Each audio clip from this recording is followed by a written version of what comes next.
আসেন। এই ছাড়ো বৌমা, এদিকে কি করতেছো? আজকে থেকে তুই এই রুমে থাকবি, ঠিক আছে? তোর বেশি সুখ হয়ে গেছে।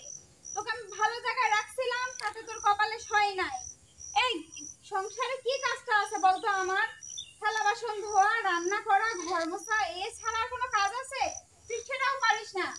তোকে কিন্তু ভালোর জন্য এই রুম দিছি। বেশি বাড়াবাড়ি যদি করিস বৃদ্ধাশ্রমে পাঠাই দিব কিন্তু। বৌমা, এটা কি কোনো থাকার ঘর হইলো? এই ঘরে কি মানুষ থাকতে পারে? বৌমা, আহ, তোর জন্য এটাই বেটার রুম।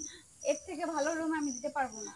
বৌমা, আমার পোলায় শখ করে কত বড় বাড়ি করছে, ওই বাড়ি রাইখা তুমি আমার এই ভাঙ্গা বাড়িতে কি লিখে রাখতেছো? এটাতে তো আমরা লাকড়ি, যন্ত্রপাতি, এটা সেটা রাখি। এই ঘরে কেমনে থাকবো বৌমা, তুমি কও। আমার সাথে আমি তুমি এত কথা বলতে চাই না। মেন কথা হচ্ছে আমি অনেক সুযোগ দিয়েছি।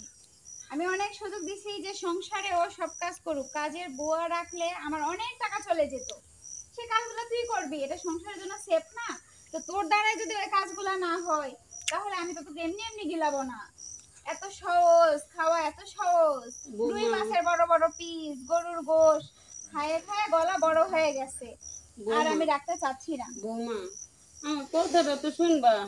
আমার বৌমা, দেখো, আমার বয়স হয়ে গেছে, আমি কি আগের মতো এত কাজ করতে পারি? তাই তো আমার কষ্ট হয়। তুমি একটা কাজের লোক রাখলেই পারো। আমার পোলায় তো আর কম টাকা ইনকাম করে না। ও, কাজের লোক রাখবো না আর তোরে বসে বসে খাওয়াবো? তোরে বসে বসে খাওয়াইছি না? আমি বিয়ে হয়ে আসছি এই সংসারে 10 বছর হয়ে গেছে।